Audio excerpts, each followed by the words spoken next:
કેમ છો? બધા મજામાં? એ હા બકુલભાઈ, આ બધું શું છે? કાપડની દુકાન બનાવીને? પણ કાપડની દુકાન બનાવી એમાં ગળામાં હાર હું કામ પહેર્યો? એમાં એવું છે, હું ગામમાંથી આવતો હતો તો ટમટમ કાકા મને મળી ગયા. મને કે બકુલ, કાપડની દુકાન બનાવી? મેં કીધું હા. મને કે તો મારે તારું સન્માન કરવું જોઈએ. મેં કીધું કરો સન્માન, મને ક્યાં વાંધો છે. તો ટમટમ કાકાએ હાર પહેરાવ્યો. ઠીક. હલો, હા મનોજભાઈ, 1 મિનિટ હો. આવો 1 મિનિટ.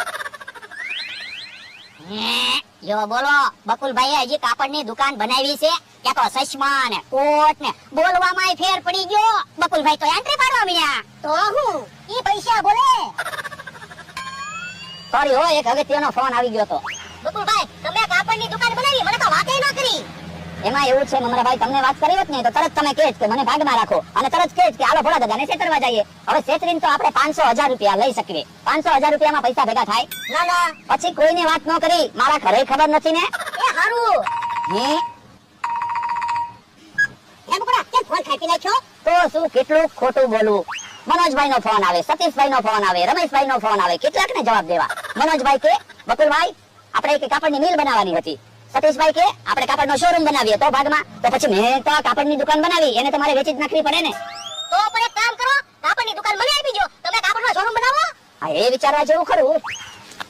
ભોળા દાદા, હું કહું, આપણે કાપડની દુકાન લઈ લેવી. હું દુકાને બેહીશ, મારે ક્યાં વાડીએ કાંઈ કામ હોય. હા, એ વિચારવા જેવું ખરું. બકુલભાઈ, અમને કાપડની દુકાન આપી દો ને. હું કઈ કાપડની દુકાન મફત લેવાનું નથી કહેતો, હું તો પૈસા આપીશ. તમે પૈસા આપશો? જો બોલો, મમરાભાઈ ની કાપડની દુકાન જોવે અને તમારી કાપડની દુકાન જોવે. હવે આમાં તો કોને દુકાન આપવી? તમને દુકાન આપું તો ભોળા દાદાને એને દુઃખ લાગશે, અને ભોળા દાદાને એને કાપડની દુકાન આપીશ તો તમને દુઃખ લાગશે. પણ એમાં દુઃખ શું લાગે? જે ઝાઝા રૂપિયા આપે એને દુકાન આપી દો. તો હરાજી કરવી પડશે. આ તો ખરો હરાજી. 20,000 થી ચાલુ કરીએ છીએ. બોલો. એ મારા 21,000. એ અમારા 46,000. એ તો મારા 51,000.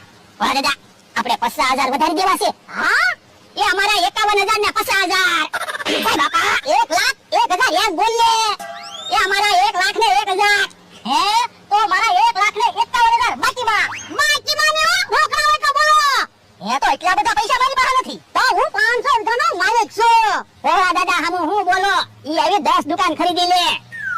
અરે બકુડા, 1,01,000 રૂપિયા ગણી લે. કોઈ વાંધો નહીં. હાલો તો આજથી કાપડની દુકાન તમારી. એ વાંધો નહીં. ઉભા રહો, ભોળા દાદા આ બાજુ આવો તો.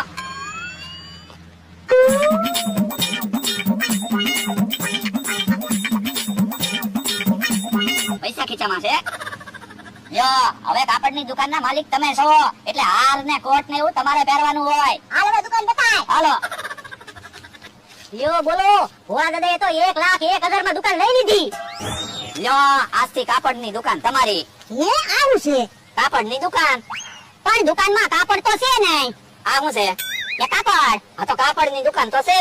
તો આમ કાપડની દુકાન ક્યાં હતો? હા, પણ એની તો કાપડ વેચવાની દુકાન સમજ્યા થા.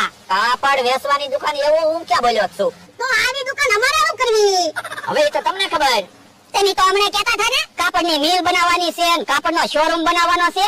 હા, કાપડની મિલ ને કાપડનો શોરૂમ ને બધું હું એવી રીતે બનાવી દઉં. ઈ મારે કાંઈ સાંભળવું ના. પૈસા પાછા લાય. પૈસા પાછા નહીં મળે હો. પૈસા ક્યાં પાછા ન મળે? ઈ બી નાખો. ઉભા રહો તો 10% પૈસા પાછા મળશે. 10% નહીં, પૂરા પૈસા લાય. તો એક કામ કરો, 10% હું રાખું, બીજા પૈસા તમને આપું. મેં કીધું ને, પૂરા પૈસા લાય. હે? ઉભા થા. યો બોલો, પૈસા લઈને લઈ દો. મને તો એવું લાગે બકુલભાઈ અને મમરાભાઈ આપણને છેતરવા પ્લાન બનાવેલો છે. હા, ઈ હાસું.